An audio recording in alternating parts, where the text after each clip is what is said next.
From the top of the town at 715 Main Street in historic Deadwood, it's time for another episode of the DTC Blow and Smoke Podcast. Hello and welcome to episode number 62, Deadwood Tobacco Company Blow and Smoke Podcast. My name is iCandy Randy. Thanks for joining us. And as always, like, follow, subscribe, and comment on YouTube and all the social medias. We are at Deadwood Tobacco on almost everything. Check out deadwoodtobacco.com as well. Joining me today, after a long hiatus, our general manager, who has his hands completely full, Mr. Jason Grimes. Good evening. Evening. How's everybody doing tonight? Good. Grimes and I had the good fortune of working one of the slowest days we've had in this fall. Yes, we have. We got projects done. I had to go. Well, you did. I did. Yeah, we got a lot of stuff. Yeah, it was perfect. And also, back from the boat, not that boat, we're not talking about Stash. He'd been putting minnows on hooks and trolling for salmon in the Pacific Northwest. Welcome to Gilligan, also known as Wild Bill. Hey, Bill. Hey, how's everyone doing? Check out all of our stuff online. It'll all be up there. We will be back in just a few moments, and we will have a wine tasting. We'll meet Jake to talk about his background in the industry, talk about what we have asked him to bring, what he brought, and we'll start tasting. And he actually told us that we will be drooling out of our mouths. So don't miss that. That's disgusting. That's coming up on the second segment, episode number 62, Deadwood Tobacco Blow and Smoke Podcast. Coming right up after this.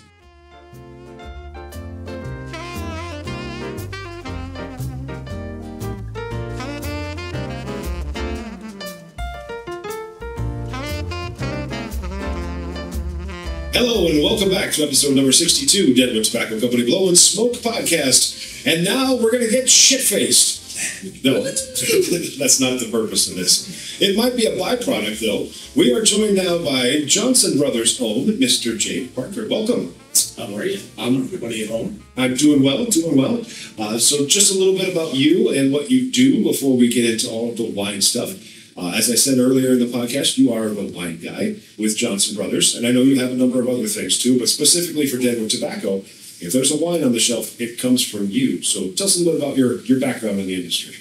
I've been in the industry now, I'd say close to 15, 20 years. I started in 2008. I worked with Budweiser for a few years, moved my way backwards into the non-alcoholic industry, into alcohol beverage with Pepsi. And opportunity came along to go with the wine and spirits, and I jumped aboard. I've been there close to 13 years now. I haven't looked back. It's a lot of fun. And then specifically with Deadwood Tobacco, I mean, we're gonna taste a bunch of them right now. But you've kind of because Grimes, you and I, not really wine guys. No. We know what we like. We kind of know what we don't like. But we rely a lot on Jake's expertise, and we're happy to have him here to share with us some new experiences. And one of the big things is customers have been asking for stuff. Yeah, they've been asking for certain ones, and solid blancs and a Malbec. And so we're going to be trying some of those and some of the things that we do carry just to kind of bring it back. A refresher, basically. And it's tough to pair, I think, just about any wine for me. That's why Jake's going to help us out. But we want you to grab a great cigar. And if you come out of that humidor, which I can do and Grimes can do, everybody in the shop can do really well with our beer. We've got more experience with that. But if they come out with, for example, Ethan smoking these Crystal Ball Elegancy, we want to have them walk up to the counter and go, what wine should I drink with this? Yes. And that's what we're going to talk about today. Among other things. So let's see here. Jake, what's your personal palate for wine? What as everyone's different, but what do you go to if you're out having a nice bottle with the wife and such? So that's, you hit it right in the head. Everybody's palate is completely different. That's one thing I love about this industry. Even from the most advanced sommelier down to a beginner, you're going to find different things along your palate structure with how you taste and how you sample wine, the way you drink them, and how you enjoy them. So my job is just to introduce you to wines or spirits, to things you haven't had before. My job is to make sure that your wine list, your portfolio is complete, and make sure you're not missing any obvious varietals, Cabernets, Pinot Noirs, Malbecs. Everything's fulfilled. That way we give you guys the opportunity to pick what fits your palate. So as far as my palate, I don't necessarily have a favorite. It just kind of depends on where I'm at, the location, the atmosphere, the type of year. I'd say the same thing about cigars, right? Absolutely. There's so many out there to choose from. Same with wine, right? You can go a lot of different directions and end up in good books. Yeah, and that's exactly right. And these guys know I don't know anything about cigars. It's something I'm learning, and hopefully we can grow together. I'll teach you about wine. You can teach me about cigars, and we'll come together and pair some good stuff up. But the drier, the better for me. Absolutely, more acidity, more tannic structure, the better. I definitely want to be reaching for that glass of water immediately after. So it gives the full palate. And we carry, just in the last couple of years, we've been at the new shop as well. We have different levels of wine, as most businesses with an on-sale license will. We have our introductory wines, we have our higher-end wines. What I always say is we've got the Moscato for the bachelorette parties. Nothing wrong with that, but, stereotypes exist for a reason. And we carry a wonderful little Moscato, a little Rosada in a single serve bottle. It's just perfect for a lot of those things. It is perfect. And in addition to that, we're going to branch out and do some more stuff. And in the past, I know you're talking about this family, but Camus has always been a big hit here at Deadwood Tobacco Company. We recently ordered some of the, Grimes, the 50-year? Yes, this 50-year anniversary. There's no more left. Yep. We got 1 liter bottles, and we sold that sucker out. And Bill and Molly back there, how many did you drink? 1. For dinner. Just as an example of one of the higher end wines that we do carry here, and that was a 1 liter bottle, so a little bit extra in there. So Jake takes care of all that for us. So without further ado, we'll let you have the floor and just treat us like the idiots we are. And one more thing before we start, he did say out in the shop, he's like, guys, just be honest. If you hate something, just tell me that you hate something, because it's not always going to be for everybody. That's exactly right. First and foremost, we have to look at where we live. We're in South Dakota. Deadwood, nonetheless. There's not a whole lot of right bank Bordeaux drinkers in Deadwood. But that doesn't mean that we can't have one, right? It doesn't mean we can't have one on hand for when somebody does come in and wants to enjoy that nice cigar and have that nice glass. So, as I said, and I'll continue to say it, there's a wine for everybody. We've got, just in my portfolio, over 4,000 SKUs. I mean, it's unreal. And there's 3 other companies along with 2 miners, and then a whole plethora of wines that aren't even available in the state of South Dakota. So when somebody says they don't like wine, I usually fight back, because that's not true. You just haven't had a wine when you like it. There's a lot of things out there, and we're going to go through a small little assortment today. Over the last couple of weeks, they've been looking at a couple of different wines, trying to add a few things versus some customer requests, as you said, some Sauvignon Blanc, maybe a different Pinot Noir, a Malbec, and then just I brought a couple of wines today so that we can maybe familiarize you guys with the wines you already carry, a little bit more about that. So, wine 101, right? Let's go. What is wine? They obviously made from grapes. Very, very easy process. Obviously, the grapes are grown, they're picked, they're crushed. At that point, they're either sitting or they're getting put into oak barrels, into stainless steel vats, depending on the type of wine you have, and then bottled and sent to me, and then sent to you and then to the customer. So there's actually a lot that goes on in that one particular bottle of wine. And just as many of you know that might be wine drinkers, that's the best part about it. You're not just drinking a bottle of wine, you're drinking somebody's entire livelihood. All the way from the grape pickers in Napa to the wine owners, to the landowners, to the distributorship, to the bartenders. That one bottle of wine that you bought does serve a lot of people, and it touches a lot of hands. So we're going to start with Sauvignon Blanc. Usually, depending on which wines you carry and which ones that you want to represent, you're going to want to run from a lighter wine to a darker wine. Usually, it's sweeter to your darkest, your heaviest, your cab, along the sorts. But again, we've got, I believe, 10 wines we brought up this today, and we'll kind of touch on a few of those. We could spend an hour with each one, so I'll try to wrap a few of these up. Molly in the back, look at Bill. Bill's just chugging away back there. How you doing, Wild Bill? All good. Enjoying my happy. But like I said, we're going to start with Sauvignon Blanc. I did bring a couple of Sauvignon Blancs with me today, along with a Fumé Blanc, which is kind of nice. It's a typical Sauvignon Blanc that's aged in barrels. Most Sauvignon Blancs are aged in a stainless steel vat, so they have no oak. This Fumé Blanc that I brought is going to be aged in a barrel, and it's something a little different. Fumé Blanc Fume is like a smoke-like vapor, so it should pair perfectly with whatever cigars you guys are once again smoking. Hey, Jake, one of the things that I found is you have all of these different wines and you have different colors, and you can really identify a wine by its color. Any more information on that? Yeah, so very strategic depending on how you want to go about your wine knowledge, right? So all the way from a level 1 introductory person to a level 4 master sommelier.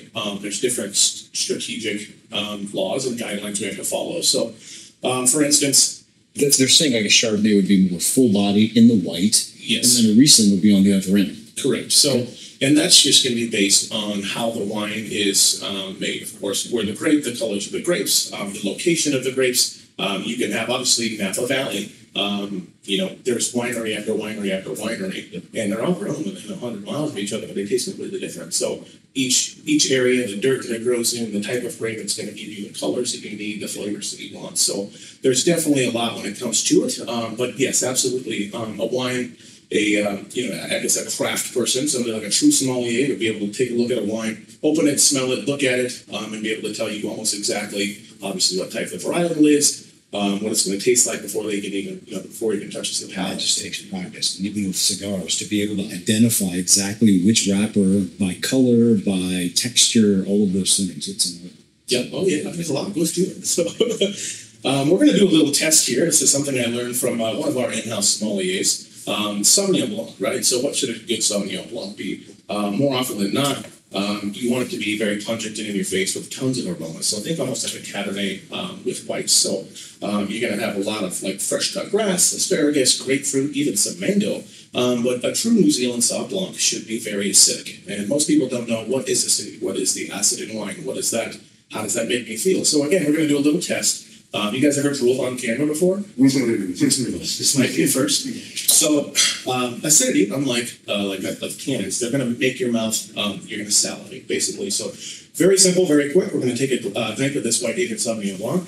And the very first sip, just a small sip, leave it inside of your mouth. Kind of swish it around a little bit, and then spit it in the glass, but leave your mouth open, and don't close your mouth for about 5 or 6 seconds. And you're going to see exactly what I'm talking about. Then we'll go back and we will try the white haven again. So that we can actually see how delicious it is. And this is when you probably have a close-up on Jason Rams. So again, so just take a small sip and keep it inside your mouth, and then we'll spit it in the glass and keep your mouth wide open. Do not close it.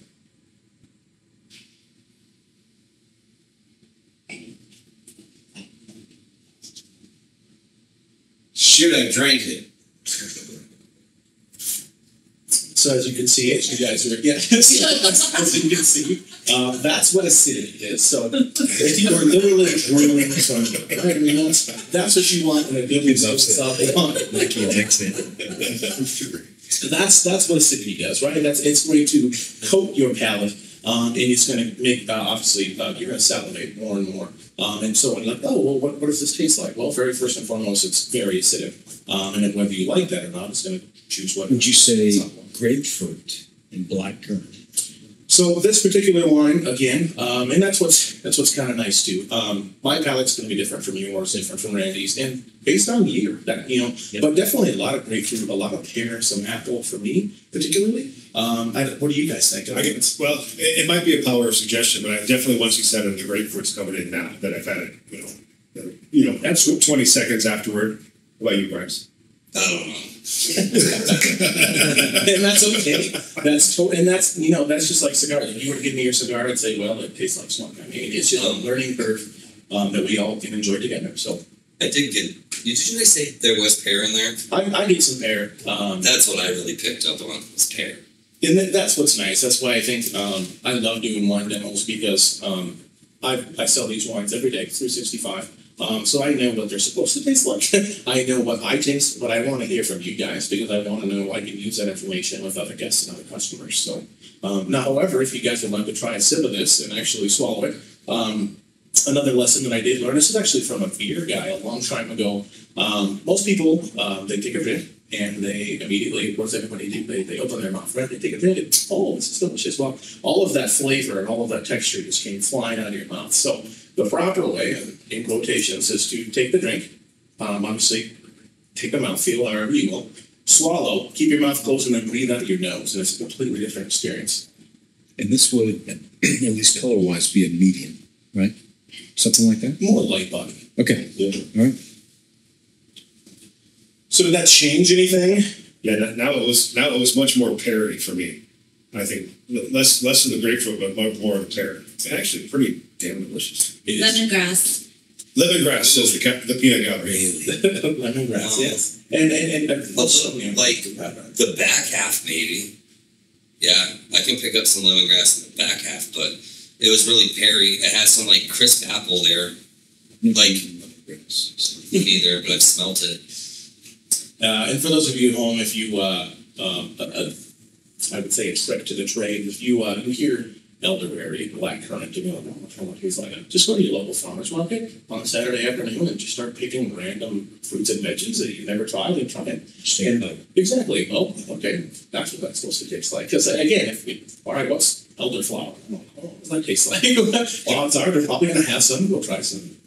I haven't had that before. You've had flour. That too. Well, I'm not, and now I just find, because that's in front of me, I find myself picking it up and drinking. So then, Jake, after we do that, we have just the thing, and then you breathe out of your nose. That's where I got the second, what I would maybe say the secondary flavors for me. And then, say you're out and about, and you do this. Obviously, you're a nice dinner. You're not going to spit your wine out. But is that something that you would do when they bring you a bottle and you want to test it? Everybody that has had a bottle service, I guess, and that's kind of how that works, right? So they bring you the bottle, they open it up. You want to smell it, make sure it hasn't oxidized, the oxygen hasn't reached the wine, the cork's not dried out, it's not that wet cardboard smell first and foremost. And from there, absolutely, let it breathe just a little bit in the glass, check out, kind of the color and things, and then of course, 100% try it from there. And at that point, whether you like it or not, let the small egg or whatever you have in your bottle. Well, and that's not a direct quote, but when we were out front, you were just kind of giving us a rundown of what we were going to experience today. You said the whole swishing it around your mouth is bullshit. Not necessarily. It's more.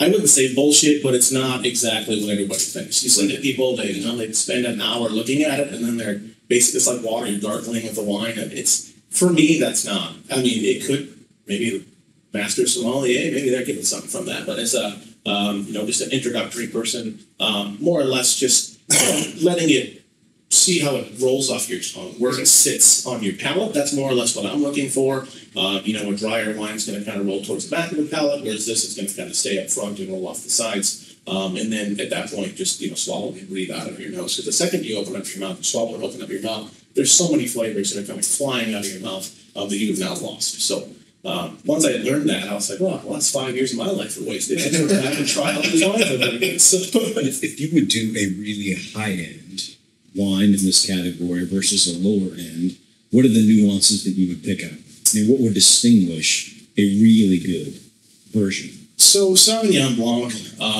more often than not, is very, very inexpensive. Mm-hmm. There's not really, to my knowledge, in my portfolio, and again, I'm sure there's going to be a lot of critics that are going to say, they've seen $200-300 bottles of Sauvignon Blanc. In the area that I sell, the areas that I have expertise in, you're looking at maybe a $30-40 bottle is going to be the most expensive. And like I said, there are some higher end stuff, but you're just going to have a lot better mouthfeel, a lot more of that smoothness, and not so much harsh acidity. Is it the same as red, where you get, they talk about alcohol forward or fruit forward? Yes, so obviously, and on the flip side, I've had $1,000 bottle of wine that I hated. It's more often just what your palate is used to. But yes, usually a cheaper wine is going to have less time in a barrel, less time in a vat. So it's not going to have time to age and stretch its legs. So it's going to be very alcohol forward. And it's not going to be as mellow, very harsh. You're just going to feel that burnness for something like this. You won't get the fruit explosion. You'll just get just alcohol, exactly. And like I said, and as you swallow it, you're going to notice those secondary flavors coming out. And in a higher end wine, you're going to notice a lot more of those. So for the cigar smokers here, Ethan, Grimes, Bill, you're in the back there. What would you immediately? I'm guessing, Ethan, your cigars are probably something that would pair a little bit better with this. I mean, it's working well for me. If the general rule is you don't want to overpower whatever it is you're drinking, right? So if you have a heavy cigar and you're drinking a lighter wine, it's going to overpower, and I think run down the nuances. But if it's light enough, like a Connecticut wrapper, you've got the cream, you've got the nuts, and that can amplify the fruitiness that you've got in the lighter wine. Brent? All I know is don't know how to explain it. Well, do you like the pair? Is the pair, yes. ESG and the Sauv Blanc are working for you? Yeah, I have this butteriness across my palate, but when I take a drag off my cigar, it's just nice and smooth on the palate. Mine's mismatching. Molly in the back said hers is mismatching. She's smoking the Crux Epicure Habano. Yep. It's going to have a little bit of natural spiciness to it, which I can see probably would be something with more. I bet just for the reds. The Malbec. Yep. Yeah, I was thinking of Malbec or Pinot Noir. All right. So before I get completely schnockered, how many of these are we tasting? And I just need how much should I get on this podcast? So on a normal tasting, you do 3 or 4 reds. Okay. 4 whites out. We have 10 today. 2 of them you already carried. Well, I just thought maybe it was something that you guys could revisit. And if we introduce this, the general rule, like I said, is a red cigar is, a red wine is going to kind of lend towards a fuller cigar. White wine is going to have a lighter, you would want a lighter wrap. So your Cabernet Sauvignons, your Malbecs, your Pinot Noirs, your Merlots, you want to tend to go a darker wrapper. White wine, your Sauvignon Blanc, your Pinot Grigio, your Rieslings, your Chardonnays, you want to go light. Seems pretty, pretty straightforward, right? Cool. All right. Everybody likes to overcomplicate wine.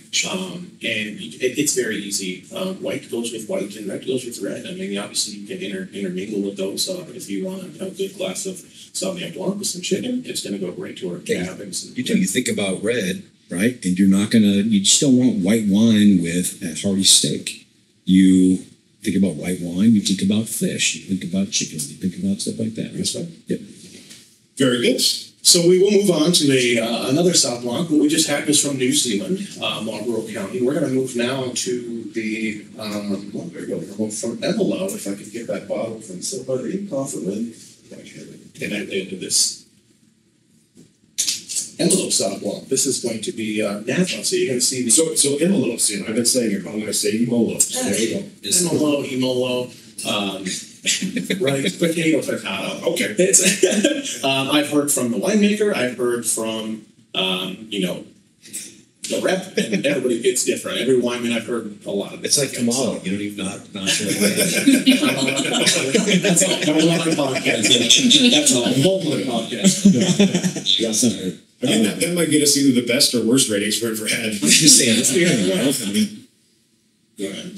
Have some blocks. Well, anybody else that would like to try, go ahead and feel free to come on up here.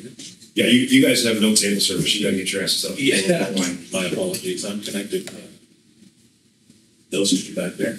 All right. So just to my eyeball, this appears lighter. Is that correct? It could just be my face. Well, it could definitely be. Right? Okay. No doubt about that. But mostly all Sauv Blancs are going to be that's lighter color, right? They're going to be a little bit almost cleaner. I have seen some with a little blue or yellow here. You would huge to them. But yes, the Napa Valley on this, it is a little bit lighter. So comparatively with the White Haven we just tried and the Emolo that we're about to try, would you classify those as introductory wines, higher end, middle of the road? I mean, as far as if you have a wine list and you've got 4 Sauv Blancs, these would be where would you say? White Haven's going to be more middle of the road, kind of your everyday glass pour. That's something we're looking for by the glass. Emilo, you're going to be looking at more bottle service. Not to say you couldn't do, by the glass. We do have a lot of restaurants and bars that are pouring in by the glass. Just a little bit of a higher price point. Not too crazy. Like I said, Sauvignon Blanc is more often than not pretty inexpensive. Okay, so as we sample this, do we do the same kind of thing with the open mouth, or? No, and that the open mouth deal is just kind of to show you what the acid in wine, the acidity, what that's going to be. So first and foremost, the nose you can notice right away is going to be completely different. You're not going to have that bright grapefruit flavor that most New Zealand Sauvignon Blancs are going to be known for. This is going to be more kind of laid back with like that lemon blossom and lemongrass. You will taste that a lot if you know what that tastes like in here. And then a lot of peach. When I drink this one, I like peach flavors over this. So is this an Australian or is this a Napa? This is Napa. Yep, Napa Valley. This is going to come from, and again, you guys had mentioned that you have a couple of Wagner wines. So I ran with that based on the Wagner and Copper Cane, and I'll get more into that. Both same families, Joe Wagner, Chuck Wagner. It's a dad and son group, and these are all going to be wines from them. So maybe on the next podcast, if we do one, we'll branch out and do some other suppliers. So cool. Well, I'm always not afraid to give you a good pour. Same. Well, we got to address it. All right, so right away, first thing I noticed is this dried my mouth out a lot more than the first one. So that's just going to be go ahead. What were you saying?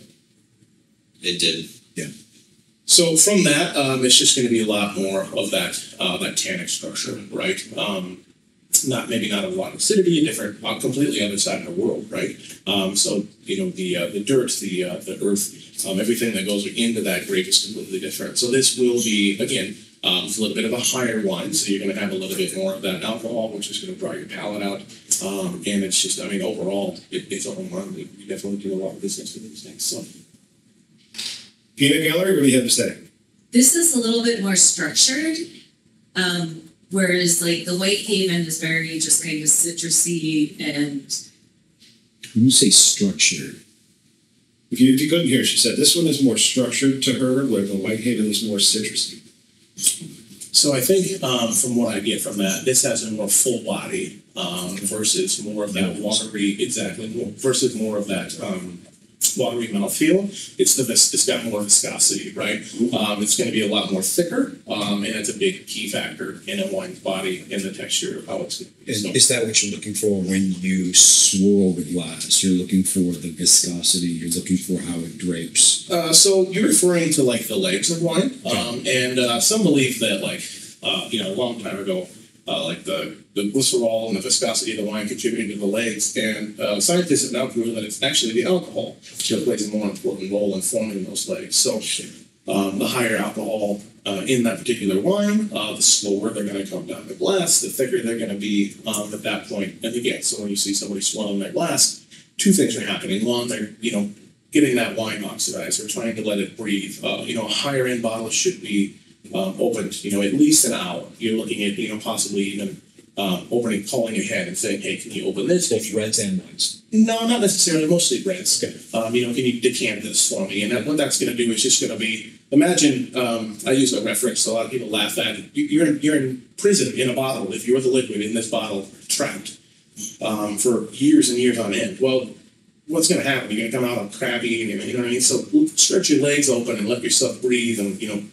stretch your legs, and that's really going to open up that wine and give you more of those flavors from that structure. With a cigar, there's definitely an expiration date, right? I mean, at some point, if you're wanting to smoke a pre-embargo Cuban, there's nothing left, right? It's a natural agricultural product. The oils dissipate. So with wine, is there an expiration date if you keep the cork moist, if they're stored in ideal conditions, or really is there a time?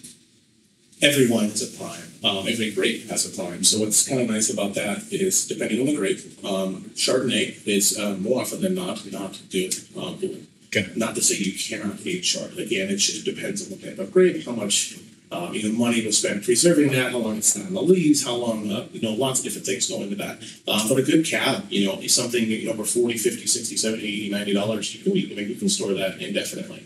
As long as it's stored at a 45-degree angle, because what you're doing is you're allowing that cork to stay wet. Most people will put the bottle and they'll just stand it straight up inside of their kitchen or their man cave or wherever they're going to be, and that cork dries out. What happens then is what happens to a wood when it dries, right? It's going to get smaller and smaller, and all of a sudden now you're going to start getting oxygen into that wine. And if it sits for 10, 20 years and it's been oxidized, it's going to have a wet cardboard, it's going to smell like crap, it's going to taste like crap. So you want to keep that bottle at a certain degree because that's going to keep that cork wet. Now, if you're looking at something like a Bordeaux where you're spending some good money, you also want to rotate that because if you imagine the cork inside of the bottle, if it's just sitting, indefinitely, the bottom half is going to stay wet, but eventually that top half is going to dry out. So you want to continue to rotate that bottle to continue to keep that cork moist. But yes, there is a definite age date to most wines. Again, if you're looking at like a early 1900s Bordeaux, it's a crapshoot, right? It's been sitting and possibly worth tens of thousands of dollars, but if it wasn't stored properly, it's trash. So it's definitely a gamble. But you're looking on average, anywhere between, I'd say 5 to 10 years on most wines. But then whites usually are a lot less. A skeleton enclosure, something with a twist top, you're looking at, maybe 2, 3, 4 years at the most. And Chardonnays, 2 years for the most, if you want to have that thing practiced. So in that aspect, it's very similar to beer, where your IPAs are made to be consumed as soon as they hit the distributor. They're made to drink soon, because that's what the IPA is. Whereas if you get some of these bourbon barrel aged stouts and things like that, I've got some Goose Island 2017, 2018 sitting in my beer fridge right now. Wine fridge. My wife's wine fridge, but it holds my beer as well. So you factor in age, right? You also have to factor in, as far as for value and for price, it's rarity, right? So if you've had something sitting around for a long time, arguably you would have an incredibly rare wine. But if you are a true collector, what are they pulling out? How old is it? Again, they've been making wine. It's one of the world's oldest professions. Besides prostitution. People have been making wine for a very, very long time. So those two go hand in hand. But if you have a 300-year-old cab, it's probably not going to be good at this point. Sure. Just to say, obviously so much has changed now. The wines are getting better. We're evolving. We're learning how to, to grow grapes better. I was actually I'm headed to Napa in 2 weeks to kind of learn more about the in-depth wine growing and wine making. We'll be in the vineyards. And that's going to be very good, for the profession that I'm in. And I can learn more about that particular area of expertise as I'm there. But it's just crazy how it's more scientific. I feel like they're botanists in there, and they're just mixing and mixologists. And instead of just somebody that's in the field crushing grapes, now there's systems and machines. And it's a whole science lab, and they've definitely been able to make wines last for centuries on end. So, somebody that's got a cab sitting from, this is a 1940 Cabernet. All right, well, how's it been stored? And what's it going to taste like? It just depends. Everything depends. Was it a dry year? Was it a wet year? Was it super humid that year? Was there fires? Fires in California happen every single year. And some of the biggest names in the industry, like Opus One, sometimes they can't even put out a certain vintage because it's smoke tainted and they can't. Not to say it wouldn't be good. It might taste great with cigar. I'm not never trying to. They just won't release it. It's not something that they want to do. And that's there's so much that goes into that. Dry years, humid years, wet years, and based on year to year, you could have completely different wine. So the wines that we've tasted so far, you've had 2 Sauvignon Blancs. Are those a single grape wine? It's just Sauv Blanc, or do they blend? Most often than not, and again, this is most often, if it says Sauvignon Blanc on the glass, on the bottle, it's going to be just Sauvignon Blanc. Not to say that that kind of turns when you get to reds. Because it says cab, it's more often going to be like a 94% cab, and maybe they'll finish it with some Syrah or Petit Syrah to smooth it out. But usually when it comes to whites, if it says Pinot Grigio on the bottle, it's a single grape. All right. So those of you who have had both, which one did you like better, Ethan? Right. They're just different. Mm-hmm. Did I hate one and love the other? No. Just very different. I don't know how to answer and that's perfect, right? Because not to say that you hate one, but they're both Sauvignon Blanc. They should taste the same, right? No, completely different. You've got 2 completely polar opposite sides of the earth with different weather structures and weather patterns and dirt and everything that goes into it. The last one was dry, and so I think with a cigar, then you have to consider that, right? You don't want to completely dry out your palate. I felt like that's probably why I wouldn't do that, especially with this cigar. So. Grimes, what did you think? I like both of them for different reasons. I didn't really dislike either one of them. Peanut Gallery? I will drink soft blanc all day long. Do not like the peach. What's that, Bill? Not like the peach. The second one? Yeah. All right. I preferred the first one because to me it was sweeter, but I only knew that after having Was the second. first one whitehead? Yes. Whitehead was the first one. The next one we're going to try is going to be that Napa Valley Quilt. This is going to be a full one, and I have actually not tried this wine, so I'm actually super excited to try this with you. I'll get the first-hand expression on this. What's Fume Blanc? Fume Blanc is by standard. It's a Sauvignon Blanc that they put in a barrel. So most Sauv Blancs, and again, I'm speaking into the general masses, most Sauv Blancs are going to be aged in a stainless steel vat. They don't want the oak from the Chardonnay, the oak from the barrel to seep into the wine. So not a whole lot of Fume Blancs out there. Fume is going to be, it comes from, I believe it's Latin. You could correct me on that. But it's a smoke-like vapor. It comes from the word fume. So my first assumption from hearing that, reading this, it should have maybe a little smoke taste to it, a little bit of that oak, but again, I'm trying this for the very first time, so I'm excited to see what you guys think and what I taste, what you taste. So we're just going to go ahead and get right into this. This is, once again, another great wine from the Wagner family. This is actually Copper Cane, excuse me, but Joe Wagner is the winemaker. He is Chuck Wagner's son. Chuck Wagner is the brains behind, of course, Wagner Family Vineyards. And Joe Wagner was his son who grew up in the vineyard. And his very first creation, I shouldn't say very first, his most famous creation was Mignoni, Pinot Noir. When he was working for his dad, he created this, and without any legality, from what I've been told, basically his dad gave him the rights to sell this wine, and he sold it for $315 million, and he was able to start his own winery with that, and that is Copper Cane. So he is now creating his own wines, and we were going to try the Belle Gloss Pinot Noir from them. So if those of you that had Mignoni, you might be able to taste a little bit of a similarity to that. Well, I want to see you drink it first, since you haven't had it either. So yeah, I haven't had this either, but again, this is going to be a lot darker in color, and guess what? That's coming from the barrel. So this is a lot more yellow, a lot more of that medium body, heavy body, from what I can see.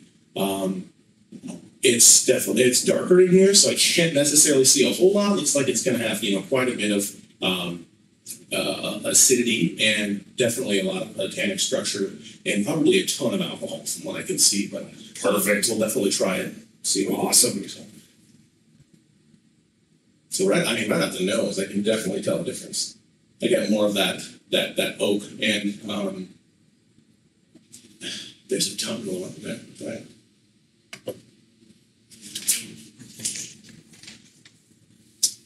Completely different, absolutely. As it should be, right?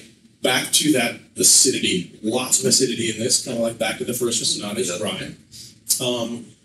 But a ton going on, and I can definitely taste that oak barrel. That not getting a whole lot of maybe that smoke flavor, and maybe I'm not supposed to. But again, I'm learning about this for the first time. I'm drinking with you for the first time. So that's the great thing about this. What are you guys getting out of this? I don't know. I think it's cleaner. It seems smoother to me. I don't know. Don't get rid of the oakiness, but yeah, definitely. And now my mouth is getting a little bit more dried out. Grimes? Yeah, buddy. Oak. Getting the oakiness? Yeah, I get oakiness. Yep. It's really good. It is good. And this is going to be more of that next step up, right? So from kind of least expensive to most expensive, depending on where you're at, where you put it. That's... The write-up is going to say a little bit of bread. So I get the fruitiness, maybe a mango, but there's some like a breadiness that you're left with.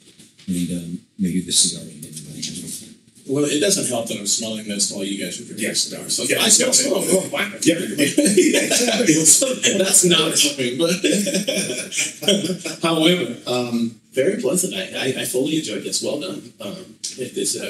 Absolutely. I think this would, going back to, again, I would want something a little bit more of a lighter body, a cigar, I guess. And again, I don't know anything about cigars, but to me, I'd want something that's a little easier to smoke. It's not going to have a ton of flavors, something a little bit more mellow and easier to smoke. So as far as alcohol content, since we've tried 2 Sauv Blancs and a Fumé Blanc, are they all in that similar range? And what is that typical range of a Sauv Blanc? And that's, again, a hard question to kind of like that. There's not necessarily an alcohol content, right?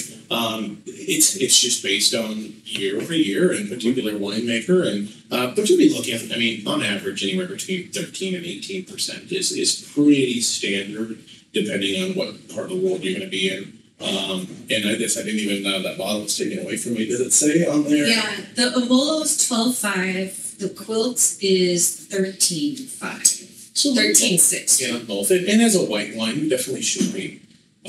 You know, I definitely don't want to, you know, like a 19% port as a white. Exactly. Super thick. And what is this? But it took the bottle away so fast because Bill's in the back chugging it right now. Shall not be. What's the review? Shall not be. Do you like it? I do. Yeah.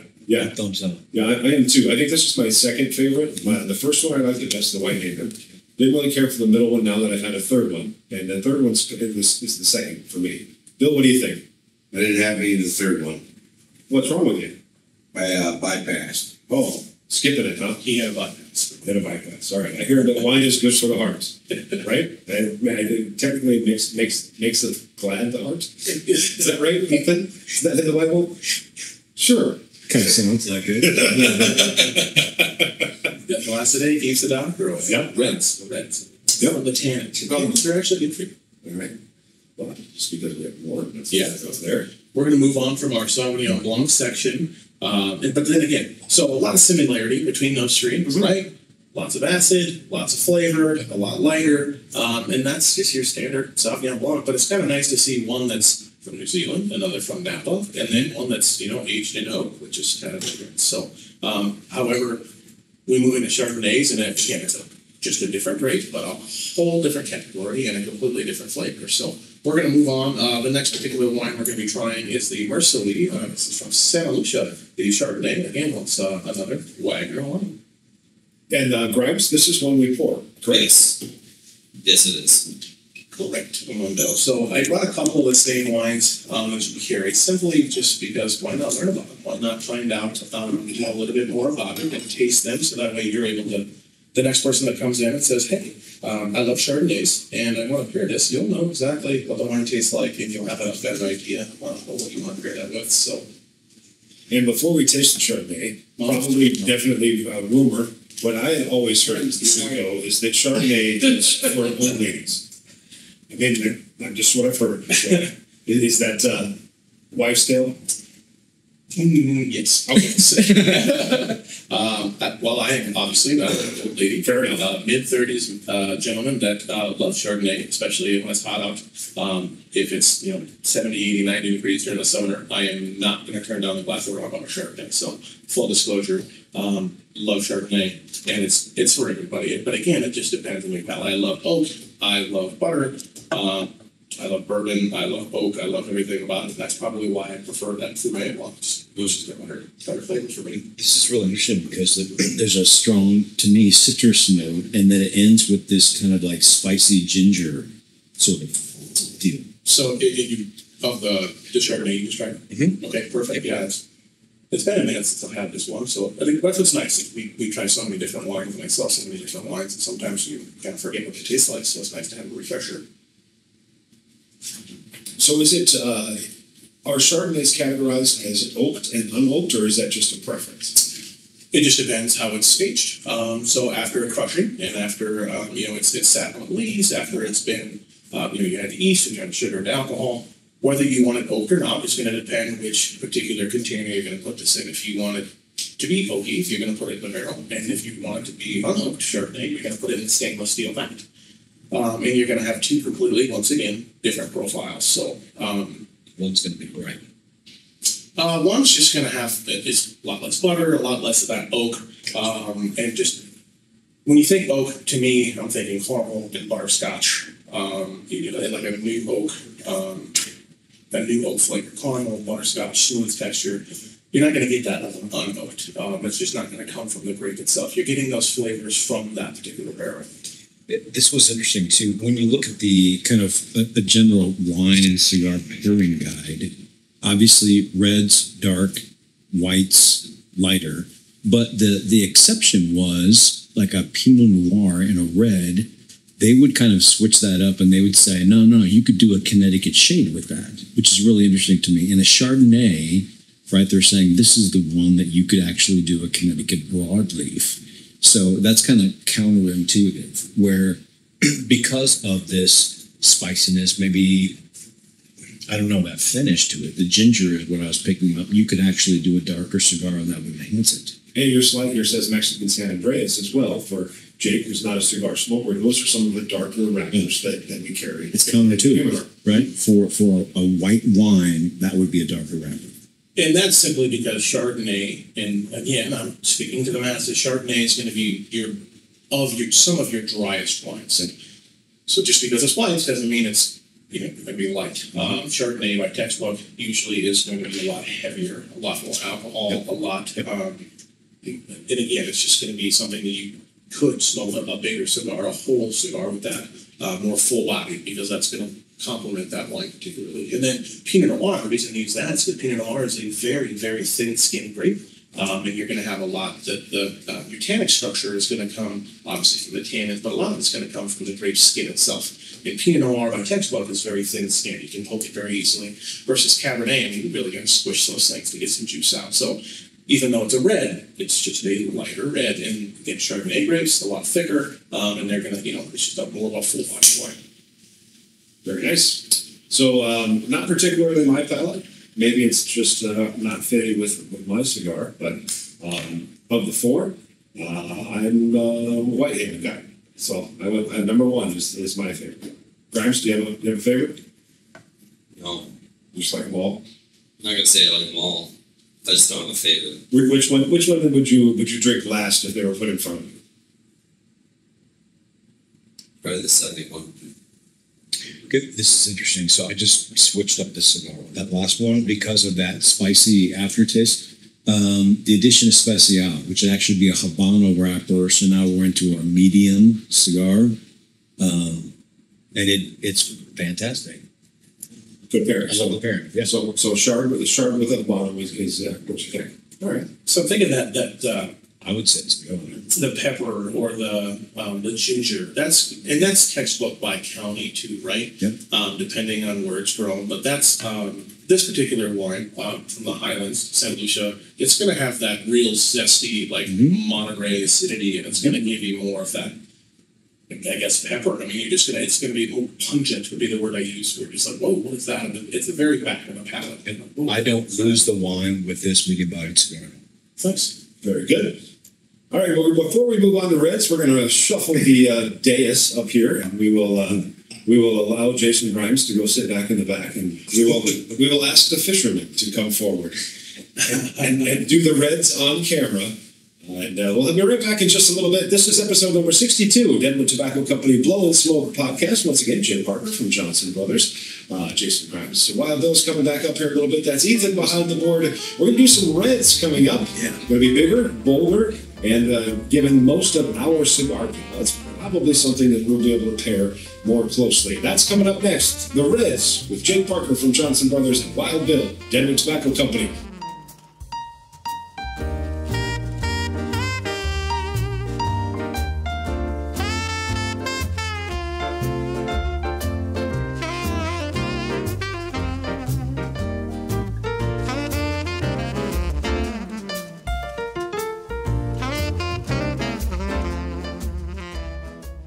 Welcome back, episode 62, Deadwood Tobacco Company Blow and Smoke podcast. We're having so much fun. 3 segments just for your listening and viewing pleasure. And we've had a change of lineup here.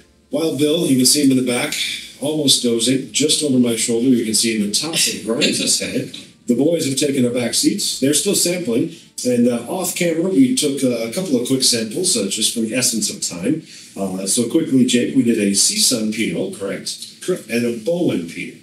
And both of them very different. I kind of like the Sea-Sun personally, which I am finding out based on just now 6 samples. So far, I have liked. would be 6 samples. 6 samples, which would be considered the introductory or the more approachable lower end of the spectrum of what we're tasting. Mm-hmm. What does that say about me? My husband does not drink a lot. I'm a simple man. Joining us now, my much better half and a wine expert in her own right. It's Molly. Hey, buddy. Hey, Molly. Welcome back. I've been drinking wine for a long time, Yes, indeed. And Jake, of course, Jake Parker from Johnson Brothers is with us. So, Jake, we're moving on to our third Pinot, and this one, as we just discussed, good buddy of the Deadwood Tobacco Company and another business owner in town, Mr. Gerard, over at Landmark, is a big fan of this Belle Gloss Pinot Noir. Tell us a little about it. We moved from our whites category into the reds, and I decided to start with Pinot Noir simply because it's the lighter of the reds more often than not. It's very thin-skinned, not a whole lot of that alcohol structure, a little bit easier to drink. Usually 12 to 15% is going to be your standard for alcohol content, bright acidity, silky tannins, just very easy to drink, and that might actually start pairing better with your cigar. Ethan, you're up first. First sip. What are you thinking? This is great, man. Some cherry, some nutmeg, and definitely leaning towards the dark end. Dark and mysterious. And a lot of spice. Mm-hmm. There's definitely a lot of spice down through with this, and again, like you said, that might complement more of the tobacco mix and rightly indulging. So, And Molly, you said, because you are smoking the Crux and Procure Habano, you said it's pairing well now. So the other whites didn't really do much. What are you getting from the cigar and the wine together? Yeah, because the spiciness of the cigar was just fighting with the white wines, and especially the Sauv Blancs. And now Pinot Noirs tend to have a bit of pepperiness and spiciness to them. And so it's becoming more complementary together, which is really nice. So I'm enjoying this very part of it. And so this is something that, so we have, we currently pour a different Pinot here at Deadwood Tobacco Company. Would this be something, Jake, you would think would complement the Mark West we already have? Or is this something that might end up being a replacement? this would be something I would add in addition. Two completely different Pinot Noirs. One more of that kind of middle of the road, introductory, very nice and simple Pinot Noir. Whereas this is going to be that higher tier. Somebody that's coming in and wanting to spend a little bit more money on a higher end cigar and spending some money on a higher end Pinot Noir. And when he first brought these in, I looked at it and I said, "Oh, it's dipped in wax, so it has to be good." It has to be. That's bullshit, right? It's just the way they chose to seal their bottle. That is a Joe Wagner's signature. He is very big in doing that. He actually has a ton of followers. He's got a podcast. You might take a look at that, along with a TikTok, and he does all kinds of crazy stuff. He's actually making a big wave right now in the wine industry based on his goofiness and silliness. A lot of people think winemaking is very serious, and he's the exact opposite. He's smashing bottles and dipping. He's dropping whole bottles in and he's digging them out. He's doing all kinds of cool stuff to try to bring the youth into this category because, as we know, wine is struggling a little. But we're definitely full force in trying to make sure that doesn't decline any further. And it's just more of general knowledge, getting liquid to lips and tasting these out to people because the younger generation might not drink wine. It's from my grandma. My mom drinks wine. Well, there's a wine out there for everybody, and it's just that's my job is to make sure that all of you watching continue to drink and indulge in the wine industry. Well, and the wax wine bottle thing was originally French before they had foil, so they've been doing that for quite some time. That's the one thing that. There's so much information. There's so many things. I mean, all wine come from France and Italy, and that's where everything kind of came from. Probably Greece, depending who you're talking to, I guess. But yeah, yes. It's just a look. Why does Maker's Mark do it? Right? It's just something that stands off the shelf. Allows it to look different. It does give it that sexy, elegant look. That might be something. Well, this must be on when we grabbed it. So they did a great job. It's bougie. Yes. We like bougie in the wine. Yes, we do. Is that bougie or boozy? Yeah, both. Both. So we're starting off with what you would say would be the lighter of the reds we're going to sample, right? Yeah, so we got a Pinot Noir. We've tried a couple of different Pinot Noirs, just like we did the Sauvignon Blanc. So you guys will see that, the complete difference based on which valley, what side of the continent they come from. We're going to move into a red blend, dip into a Malbec because you had some consumer requests for those, and I think that's going to pair well. And we'll finish it off, of course, with a Cabernet. Very good. I don't really have much to say about this one because off camera I said I liked the CSUN better, just me personally. So we'll move on to the next one and see where we go from there. Absolutely. So, like I said, we're going to move on to a red blend, which is a fun category. Everybody thinks red blends. They think, it's like a menage a trois, right? Well, there are a lot of higher end red blends out there, just using better grapes, better source grapes. Molly, earlier you said you were drinking some Conundrum, again, another blend along with many others. And then today we'll be doing Quilt. So we've actually already sampled that Fumé Blanc was from Quilt, along with the Cabernet, which you guys already carry. So once again, these are all from the Wagner family. I mean, maybe if you get me to come back and don't have too much fun, we'll look at Rick's winemaker and some different styles of wines. And I think red blends can be some of the most underrated plus expensive wines because they are a blend. But if you find the right one and you just can lock in that wine to your palate, they're amazing. So when they say red blend, obviously more than one grade, but are there any stipulations? Does it have to be X% this or that, or is it completely up to the winemaker to just put what they think is fair to the winemaker? Completely up to the winemaker.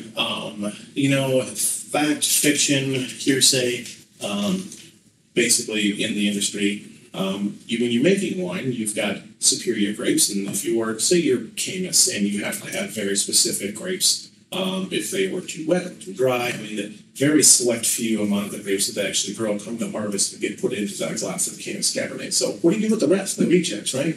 Why not blend them? Blend them with something else. Let's make something else come from this, and I believe that that's kind of where this came from, is we have all of this wine. It didn't meet our standard of what we, the Cabernet grape did, 10% make it through. Well, what do we do with the other 90%? Well, let's use those for blending, and let's try to come up with something crazy. So, Ethan, is there something similar to that in the cigar world? Do you know, is there similar to what he was talking about? Let's just say a certain tobacco didn't make the grade. Maybe that's something that they would want to use for filler binder in another cigar. Have you heard about that in the tobacco world? Or probably. Shorts, man. Shorts are gonna. I'm not gonna say pick them up off the floor, but you get the blended centers, and they're gonna throw them in right piecemeal. They're not gonna be long filler. So possibly similar to what we're doing with wine. Grimes, what did you say back there? What? What did you Quite say? similar to like Agnos's New Cuba. Similar to a product we carry, Aganorsa's New Cubas, not to be confused with the New Cuba Superior, which is a slightly sweetened cap on the aromatic side. That would make sense. When you get to the price point, man, they're so cost effective. But how do you get from a $5 cigar to a $20 cigar? Well, long fillers is one way. Yeah, another way is to put the name on it. Right. It's like that self-censoring there. Is that what that was? Yeah. Self-censoring? I know. I'm I've telling known you. you a long time. I didn't know that. Two more glasses of this, there'll be no censoring. So, the write-up says chocolate, which I don't know if I would have placed. I would have placed the cedar. Absolutely. Cedar, black raspberry, some strawberry. And again, my palate's different than yours. The write-up is, obviously what the winemaker is going for. So that's what I would say for people. What should I be tasting?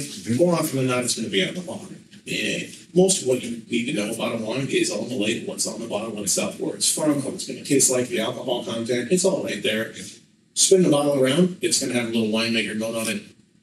But absolutely, a little milk chocolate, just a hint, but with being, having yourself blancs, and then of course, I would say the second hand smoke that I'm getting from you guys is affecting my palate a little, but that's okay. But that's what's nice about blends, is they can come from literally anywhere. This particular blend is going to be a menage of grapes, Mendocino, Lodi, Sonoma, basically everywhere that the Wagner family is going to have a vineyard. They're just pulling and again, I'm not going to call them the rejects, but maybe some stuff they didn't make great. They're going to blend those into this very fantastic red blend, in my opinion. Yeah. This one, I'm getting like more of the like dark fruity stuff, like blackberry, currant, blueberry-ish. Lots Those on that. Yeah. Lots of blueberry. So it doesn't disclose on the label here that I can see what the blend is. Is there a resource out there other than going to, perhaps this one would be Quilt's Thread Count, going to their website? It's like an aggregator, there's a couple of ones out there for cigars and beers and stuff like that. Is there one for wine where you can see that, or is it all proprietary? It's mostly all going to be proprietary on the website. And if, in my experience, and again, I don't know if the truth on this, but if it's not on the bottle, it's more often not a certain percentage. It's going to be more than 5 grapes blended together, and that label is going to be way too long. They pay by the word for those labels. Sure. So if it's 7 different grape varietals, it's just going to say a blend from Mendocino and Lodi. And who knows what's in that? In my opinion, this is going to be a lot more of like a Petit Syrah, maybe, or a Pinot Noir, something a little lighter with lots of fruit. And it's not very heavy. If it's Lodi, then yeah, too, because they don't have as much fruit as in some of like colder climates, and so you need to have a little more blend to get the fruitiness coming through. Yeah, and some of those calories. Pinot Noir grows great in Washington, Oregon. A very easy way to know that if you're drinking reds, the further north, if we're talking U.S. wines, right? We're not talking French wines. If you're talking U.S. wines, the western coast, the further north you go, the more of that seafloor, like that forest floor, the mushroom, the wholehearted structure you're going to get. If you go further, you can get cabs from Washington, and they're just going to be a lot darker and heavier. Versus if you move down to the Napa Valley, which is the most prominent area for winemaking in the world, is because there's more that strawberry and berries and full flavored and brightness in the wines, and that's what more people are gravitating towards nowadays. But the further north you go, the more of that forest floor. The further south you go, think it's tropical and more fruits.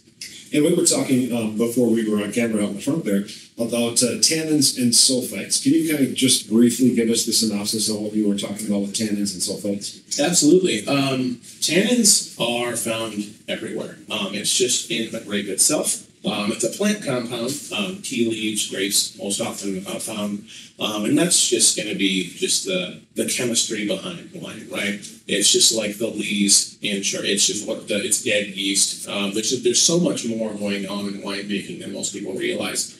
There's different molecules doing different things, and it's almost like a chemistry warehouse, right? I mean, they're just doing so many things. But tannins are good. Tannins are what we want. In young wines, tannins usually make that's where you're going to get that alcohol content. That's where you're going to get that pungent. But in something a little more like this, or in a they call it Cabernet, you want those because it's going to give you that more smooth structure. It's going to give you like that silky flavor aroma. Tannins are very, very good in wine. We want tannins in a good wine. So it's just the chemistry of what happens, and it's just naturally found in the wild. So, and then sulfites are?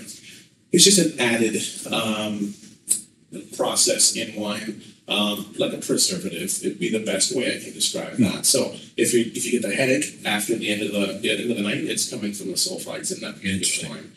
There are sulfite-free wines out there, and it's just the way that they're made. But there's sulfites in literally everything. What you eat, what you drink. It's just I would say like a preservative would be the best way to I've got a friend, and if she sniffs the wine, she can tell. So check this. She can tell if she's going to get a headache or not. I believe that. Yeah. So as you obviously, it's just your knowledge, your personal knowledge, and what you know. But we definitely we've got some level 3 and some level 4 sommeliers that I've met that work in our particular industry. And absolutely, they can tell you. Smelling with preservative. Oh, 100%. I mean, a true master sommelier can taste this and they'll tell you what year, what Ava, what region, what sub-Ava in the winemaker it's coming from. And that takes generations of knowledge, but it's just all day long, all they're doing is sampling, smelling. I mean, they're spitting. You're sampling hundreds of wines a day. And it's just something that a lot of people, that sounds great, right? Well, there's only, and don't quote me, but there's like 400 master sommeliers in the world. It's very prestigious, and it's a very long process that it takes to get there. So I don't doubt that at all. They can smell it. It's more just going to come from the sugar content, in my opinion. You go out and you have, let's say, 8 Crown and Cokes. Well, in my experience, I'm not going to feel it tomorrow. But it's from the sugar in the Coke, right? When's the last time you've seen somebody mix a drink? You've got a third of a can or a half of a can of Coke. And if you're drinking 8 of them, you just had 4 12-ounce cans of soda. From a person that doesn't drink soda maybe once a week, of course I'm going to feel like shit the next day. And that's just the sugar content in that particular mixer. And I think that's probably what they're smelling. But then I do not doubt about that they could smell that. I don't have a palate that advanced. Someday maybe, but that takes a lot of wine drinking. I'm up for the challenge. And so that one was the Quilt Red Blend. Yes, Very absolutely. good. What was the opinions? Not really for me. I mean, it's just, I don't know. I may have been overserved. That could be the whole one. I may have started drinking out in the front before we came back here. But yeah, it just wasn't. I think I'm more of a white guy at this point. But yeah, It's okay. Well, it's okay. I don't think it would be my go-to, but it's not bad. It's good. It's good middle of the road, like easy to drink. Be fine with a cigar. So People are scared of wine, and they think that it's so dry, and this gives them red I want to take a drink of Cabernet and then take a drink of water and a drink of Cabernet, and that's the wine that as you progress in your palate. This doesn't taste dry to me at all. And that's, but again, as a blend, more often than not, they are not. It's more introductory. A blend is going to be. That's why we start like Pinot Noir, and then the next one's a Malbec, and then a Cabernet. You will definitely notice the difference. The Malbec's going to have a ton of pepper, a ton of spice. And this particular Malbec has a lot of cool stories behind it, and it's absolutely outstanding. So we'll move on to that one here. Gentlemen in the leisure in the back, will you please get up and hand us the Malbec? So, Jake, one of my favorite things during COVID, because all of the new restaurateurs and everybody, they couldn't serve or do anything. And so they were doing these online sommelier classes. Sure. And you could order, 5 different bottles of wine. And so Mom and I would sit in the backyard and we'd be sipping on wine and they would play the guessing game. And so it's like, everybody take a sip. This is bottle number 1. Where's it from? And I actually outguessed them all on one phone. And so I was super proud of myself for it. Very good. It was an Albertina. Nice. That's very specific. That's your secret, Molly. Yeah. Practice. Super proud. Just practiced. How much money do you spend on wine? If you can pick out Albertina, that's. Well, it's just such a. That is a very specific flavor profile. So it would appear this is, and I see the India on top of the end. So Doña Paula Altitude Series. Tell us about this. So this is, as most Malbecs, Argentinian. Donna. What's that, Donna? Donna. What's up, Donna? Doña Paula. So the winemaker behind this, they decided to do a different altitude series. So just like the region, different altitudes play a complete role. We are, in the Black Hills of South Dakota, about 5,000, 6,000 feet. So the air is different here. The temperature is different here. Everything's different here. So they decided to do a completely different series. It's the exact same grapes. Everything's the same. They're just grown at different altitudes of that same vineyard. So this one's particularly this one's my favorite. There's 3 of them that come out. This one's at 1,100 meters for 3,600 feet for those of us that like to make things complicated. 1,100 meters, and they have 1,000 and things sort different altitudes, and you can definitely sometime in another area, we'll bring all 3 in so you can definitely taste the difference. But we're switching to Malbec, and right away you're going to notice tons of different. Is this Cali though? No, this is going to be Argentinian. Yeah, this absolutely comes from Mendoza. So true Argentinian Malbec, and it is a flavor bomb. I love Malbecs. Very underrated wine in my opinion.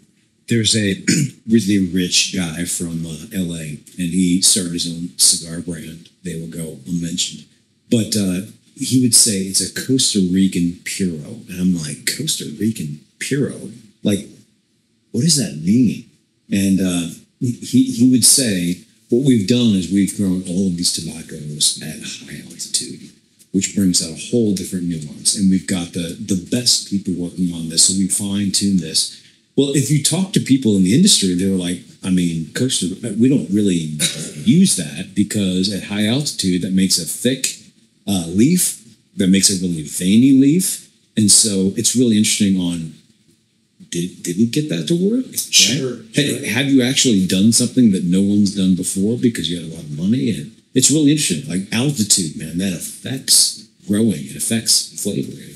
I mean, right? The oxygen level, Yeah. the humidity is going to be different. Another particular example, somebody that's in my portfolio, somebody that's done something with altitude is La Marca. Everybody knows that beautiful Tiffany blue bottle. They have their normal La Marca, and then they have the La Marca Luminor. And that is going to be, again, just same vineyard. It's just on the hillside, a lot higher. You're looking at, possibly even hundreds and maybe even 1,000 feet higher on that vineyard. It's a completely different and sparkling, a completely different taste profile, and that's just based on I think the Glacier Pass just got like 4 feet of snow the other day. They're just higher. They're just getting less oxygen, and it's a lot colder. So Affects moisture and everything. There's so much into it. Well, there have been a lot of wineries like in Cali that have experimented with some of the South American grapes or some of the Italian grapes, and they just don't seem to grow the right way, and that's why they just haven't taken off. Because California's microclimates are super specific to be good for Chardonnays and Pinots, Cats, and that type of thing. So you can't, I haven't found anywhere in the world that could grow a Nebbiolo, in the same way that Italy can. But And that's just where, that's the root, right? That's where it's from. That's where it's grown best. And at one point in time, somebody took Cabernet grapes and brought them to Napa. Right? And that was it. I'm sure, I should probably know that, but somebody took grapes and brought them to the United States and said, we're going to make wine over here to help with you guys. And come to find out, it goes really well. and then we beat the French at their own game. Yeah. And I'm told that the secret That was in the of 70s. Napa, right? You have, it's a coastal line place, but it's not getting all of the moisture. So you're getting the sun that you need, but you also bring in irrigation, and so you can control the water. And so now we're in competition with the French. Well, No? is it really a competition? I mean, you got the French. I'm not going to say I love both French wines and Cali wines. So I grew up near Napa. That was That was a big deal to be the French, right? Yeah, it was a huge deal. Yeah. When we finally did. So Ethan, what do you think? Because now you're on the Roma de Cuba Edition Especial. How's that paired with the red blend? Yeah. I mean, Malbec, sorry. the hardier nature to this is right. I'm with Molly. It's kind of we're in our problem now. So the spice is bringing out a whole different nuance to it. I love it, man. So we're on. Refresh my memory. This is Doña Paula. And what's nice about this specific Malbec is it actually has some Syrah. Yes. Syrah is very, very smooth, very velvety. So a lot of wine growers and winemakers use Syrah in the end to kind of level out that structure. And this is by standard a textbook home run in my opinion. I'm tasting plum. I don't get that, but but that's okay. That's specific per your palate. Again, with this one, it's a lot of that black currant. For some reason, I got a lot of strawberry, which I probably shouldn't be tasting in this, but interesting. We've had a few. This one goes perfectly with Rocks. Yeah. So The fruit is just so full and dark and mysterious that I want a darker cigar to just complement that. Perfect. Yeah. Which brings us to the piece de resistance, our darkest, driest cigar wine that we're pouring. it's gonna I shouldn't have had that many. Definitely not the darkest in my portfolio. We've got He's gonna have a headache and be a puddle in the morning. Yeah. So if you want to see fun, open at 10 a.m. Come on by. I did get on that. So here we go. This is going to be Quilt's Cabernet, which we've been pouring for, what do you think, Grimes? Like 6 weeks or so? About that. Yep. What is the consumer feedback so far? Very positive. It was a replacement for a wine that is not in the portfolio anymore, and we have tried it with really good success so far. But I'm very crying fat tears that wine smells great. So that's the hard part about my job, right? Nobody talks about that. We grow the wines from nothing to everything. What the wine they're speaking of is Stag.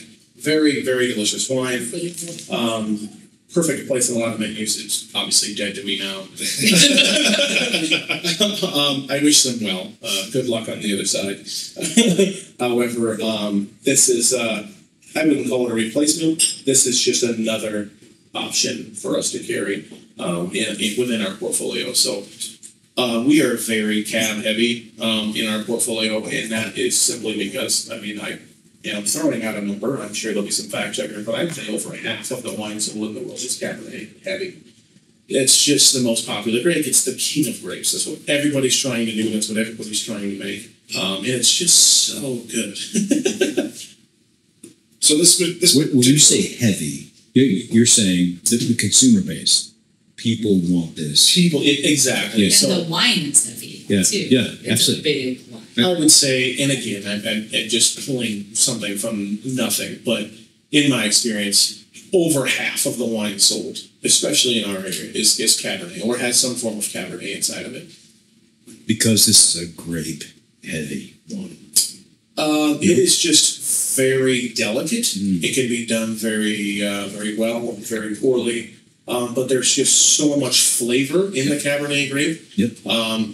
And as you experience, and again, most of these are going to be blended with maybe a little petite Syrah to kind of mellow that out.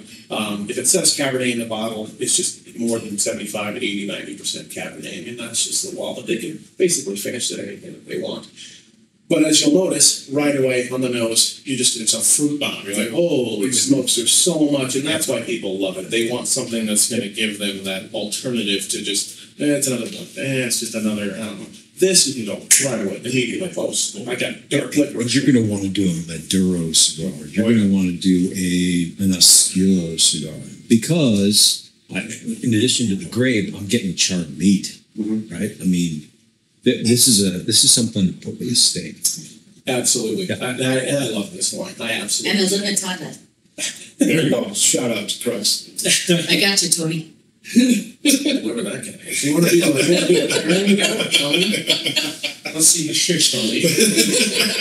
So I'm here. Love you guys, though. But absolutely.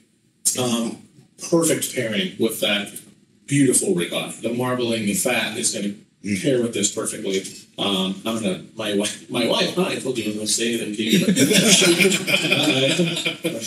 Couple of lines. She doesn't have a palate. She's learning, right? As we all did. Started with Rosado Moscato, which you guys poured. Beautiful wine, very easy to drink. And she would drink it by the gallon. So I'm like, we got to move on from this. I can get this on. At least that's only like 5%. Right? Moscato in here. Is it a spigot? Yeah, and we sell pallets of it. I mean, at Rosada, it's one of the world's number one selling Moscatos. It's very, very delicious. But as you drink wine, as you progress, and as you try new things, you start to like other things. I started with Pinot Noir. I started with some other things, and just the other night, my sister, big cat person, the drier the better. And she opened a bottle of this actually, and she sat down. We had some steak at a barbecue. And she left. She only drank about half a bottle. And I come upstairs, and my wife's she's pouring. I'm like, what are you doing? She's like, I'm going to try it. And immediately she was like, this is great. Absolutely great. So it's just, don't be afraid of Cabernet. Don't be afraid of that big-hearted wine. You just have to get into that. And my suggestion for you is to just pour a nice glass. Not to say that, cheaper wine is not as good, because I've had some $6 bottles that blow my socks off. But get yourself a nice bottle. Spend that little extra cash and cook yourself a great steak.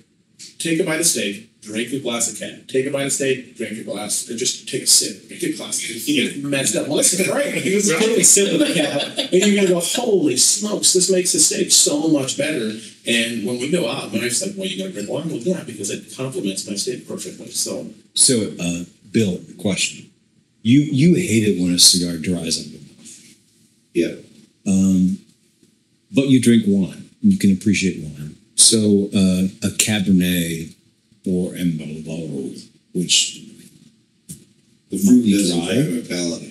What kind of, if you had to do a wine with a darker cigar, would you do a Cameroon because you want a No, little I'll sweetness? do a Maduro with a cap. Maduro with a cab. Yep. Okay. All right. Something that has natural sweetness. That's When you say Maduro, are we talking like a shade? No, I'm sorry, a broadleaf? on something strong. Yeah. Yeah. Okay. So ideally, Ethan, for what's in our humidor right now, having had the quilt that we're having right now, what would you go in there and grab? Something like the Armis? Well, that's what I'm dealing with right now. Is that because it's a drier wine?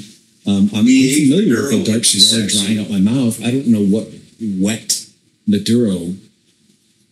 Ashen age Maduro. The Ashen Age Maduro. Okay, so Connecticut broadleaf because it's got that silky note to it, right? And Jake's just over here going, sure, yeah. Well, is that a grape? How's that work? that wrapper would have a creaminess to it, right? Right. A silkiness to it. It's not dry. Sure, yeah. And a natural inherent sweetness, which would complement a dry wine. That would make sense. And as we started the podcast with, typically light with light, dark with dark, and that would be the one he's talking about, the Oscuro, a really dark, oily wrapper, heavy-bodied cigar, because those are also perfect after you have a steak dinner.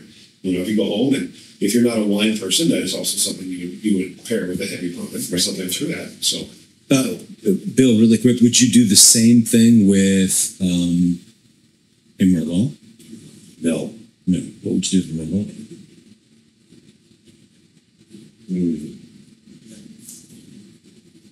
I wish I had an input.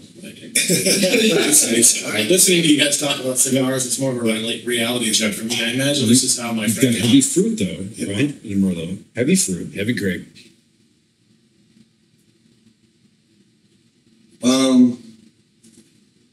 Padron 3000 Patron 3000. What's the same street? because it's got a little drier tobacco. Okay. Mexican San Andreas with an armor. Maybe. Okay. there you go. We'll have to try There's a that. question mark after that statement. Yes, we'll have to try that one next time. So when you come in, Deadwood Tobacco Company, 715 Main Street, grab yourself a glass, ask for the Quilt Cabernet, Yep. which we have made, Yep. and then grab a Padron 3000 or perhaps the Armis or even a Tabernacle or a Levitada. Jesus, what are you have a choice. Are you working for him now? Did you take their job? No, that's what I had on Saturday night, and it was awesome. There you go. See? It's very nuanced. Yes. And you pair that with some great blues band up on stage. What would you do this for? Trifecta. So, Jake, we've reached the last tasting. I really like that quilt. Really like it. I like it better than the. So, what was the red blend was the quilt as well, right? Yep. So we've actually tried 3 quilts today: the Fumé Blanc, the Red Blend, and then of course the Cabernet. And completely, obviously the whites and reds, but you're able to see they're completely different. Same winemakers, exact same winemakers, same regions, different grapes. So, in your portfolio, is quilt a name that's growing and making a presence? We've only carried the quilt as part of the Copper Cane. We've only had them for, I would say, a little over a year or two now. So we're definitely taking it to the next level. And it's just new to the region as well. So that's another hard part about being in South Dakota. Just like every time, we get it about 12 years later. So I imagine what's probably we'll be doing a podcast 12 years from now talking about something else. You never know. I mean, it just it's an awesome industry to be in, and I would just say to anybody looking out there to try to get into it, start slowly and see what can happen.